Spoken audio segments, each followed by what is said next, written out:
Hei alle sammen, dette er Janneke. Nå er jeg på et ganske magisk sted. Jeg er i Hessdalen, der hvor alle lysfenomenene har foregått i mange, mange år. Og jeg ønsket å komme opp hit lenge, men det var litt tilfeldig egentlig at jeg kom opp hit, fordi at jeg skulle egentlig til Røros. Og jeg kjørte opp til Røros i dag for å intervjue Snåsamannen, Joralf Gjerstad. Det har jeg gledet meg lenge til. Det har vært en drøm lenge, og nå skal han ha noen samtaler i en kirke, og da tenkte jeg da må jeg dra opp for å prøve å få et intervju. Så han skal jeg intervjue i morgen. Men jeg oppdaget jo at Hessdalen var 45 minutter fra Røros, og da tenkte jeg kan ikke la være å dra innom dette stedet. Og for dere som ikke kjenner det, så har det altså vært lysfenomener her som har blitt observert gjennom 30 år. Og jeg har ikke noen store forventninger om å se noe i dag. Jeg kan ikke være her så lenge heller. Men jeg hadde bare lyst til å følge nysgjerrigheten min. Jeg er jo en veldig nysgjerrig person. Og bare dra opp hit for å føle om jeg kunne kjenne etter om det var noe som skjedde med meg, eller bare oppleve å være her. Jeg tror at når vi følger nysgjerrigheten vår og interessene våre, så vil det lære oss mer om oss selv. Og jeg følte at dette var litt for tilfeldig, at jeg var så nærme Hessdalen til å ikke dra opp hit. Og jeg hadde lyst til å snakke litt om det å våge å snakke høyt om det man tror på. Jeg har vært veldig nysgjerrig og interessert i UFOer og det galaktiske helt siden jeg var liten. Og etter jeg begynte med Wisdom from North, så har jeg fått noen reaksjoner på at noen synes det er veldig rart. Ikke det at jeg har blitt latterliggjort, det føler jeg ikke det hele tatt, men jeg har fått noen reaksjoner hvor folk har begynt å le, for eksempel, når jeg sier at jeg er åpen for det galaktiske.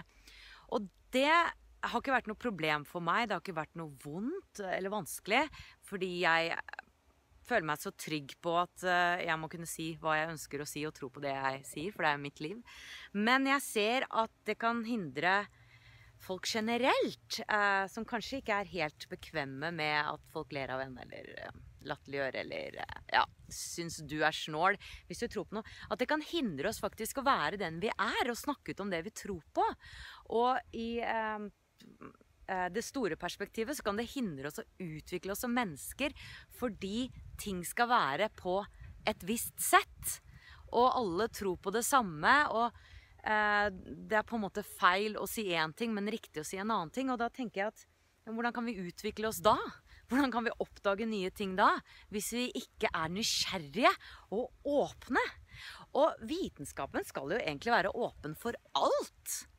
Det er jo det vitenskapen gjør, de skal jo forske på alt mulig. Men hvis man bare forsker i en retning, noe man selvfølgelig ikke gjør, men jeg tror det kan være en tendens til at man ser i en retning fordi man vil ikke berøre det som kanskje er mystisk eller assosiert med noe spirituelt eller åndelig, så ser man kanskje ikke den retningen, så man går glipp av mye informasjon. Så min oppfordring til deg, hvis det resonerer da, jeg kan jo bare snakke ut fra min egen erfaring og hva jeg tror på, er viktig, men det er å våge å være den du er. Våge å snakke om det du tror på, det som er viktig for deg. Har du en interesse som ikke alle andre har, så oppsøk den. Vær tro mot deg selv. Fordi jeg tror når du da utforsker det som resonerer i deg, som klinger i deg, som du er nysgjerrig på, så lærer du også mer om deg selv. Og det som er også, det jeg tror på, er at når du snakker om hva som er sant for deg, det du tror på, sammen med andre, så vil de også føle seg tryggere på å si hva de tror på, og hvem de er, og hva de har inni seg.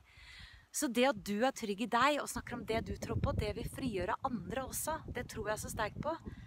At hvis du er helt autentisk sammen med andre mennesker, dette er meg, dette er det jeg tror på, så vil de våge å være det samme. Så det vil ha positive ringvirkninger, for da kommer det fra en åpenhet, fra en kjærlighet, i stedet for frykt. At jeg kan jo ikke si det, fordi da vil folk dømme meg. Om vi holder oss selv nede, så holder vi også andre nede. Så våg å være den du er, våg å snakke om det du tror på. Livet blir bare så mye mer magisk når man er åpenhjertelig mot hverandre og åpen for de store mysteriene, så blir jo livet mye mer magisk. Det har I hvert fall jeg erfart. Bak meg her et fjell, og fra det fjellet så kan man tydeligvis se disse fenomenene, eller det har vært gjort noen observasjoner fra dette fjellet. Jeg tror det heter Rogne. Nå skal jeg gå bort og lese litt på skiltet, så får vise dere litt mer om Hessdalen-fenomenet. Hei igjen! Nå står jeg ved noen skilt her, så jeg tenkte jeg skulle lese for dere litt om Hessdalen da. Skal vi se. Jeg tror jeg må stille meg her. Sånn. Hessdalen det eneste stedet I verden hvor det foregår seriøs forskning på slike lysfenomener. Det jo ganske spesielt. Og her sier også Knut Jørgen Rød Ødegård, astrofysiker, sier noen forskere tok oppgaven og har etter flere års innsats bevist at Hessdalen-ufoene et fysisk fenomen av en hittil ukjent karakter. Muligens kan fenomenet gi oss alternative energikilder I fremtiden. Det jo ganske viktig da. Tenk deg det. Det derfor jeg synes man skal ta dette her alvorlig. Kanskje vi får en alternativ energikilde fremover. Og her skal vi se. Hva en UFO? Når observasjonene kom for fullt igjen på begynnelsen av 1980-tallet, var det mange som snakket om at de så en UFO. Mange mente at det var besøk fra andre planeter. UFO en forkortelse for uttrykket uidentifisert flyvende objekt. Uttrykket kommer fra engelsk Unidentified Flying Object. Merk deg ordet uidentifisert. En UFO rett og slett noe I luftrommet som vi ikke vet hva Begrepet UFO sier derfor ikke noe om flyvende tallerkener eller romvesener fra ukjente planeter. I enkelte vitenskapelige miljøer ønsker man likevel ikke å bruke begrepet UFO, nettopp fordi det kan gi assosiasjoner til science fiction, eventyr og mystikk. En annen definisjon av denne typen lysfenomen et rapportert fenomen på himmelen, I luftrommet eller på bakken, som etter å ha vært grundig undersøkt av kvalifiserte personer, fremdeles må karakteriseres som uidentifisert. Hva det mulig for mennesket å vite? Hva sikker kunnskap? Kan vi noen gang forstå verden fullt ut? Slike spørsmål har mennesket tumlet med I flere hundre år. Og det så sant. Og det også sant at UFO-begrepet har noen negative assosiasjoner, men det så greit å si det. Men det kanskje noe med å kalle det galaktiske eller et eller annet, fordi at når folk hører UFO, så tenker de kanskje grønne menn, for det har blitt så mye latterliggjort, særlig I USA og så videre. Dette var magisk, dere. Jeg håper dere fikk en liten følelse av det stedet jeg på nå. Det jo en dal som altså ligger 45 minutter cirka fra Røros, hvis dere har lyst til å ta turen selv. Og husk, følg hjertet, vær den du vær autentisk, det mitt råd.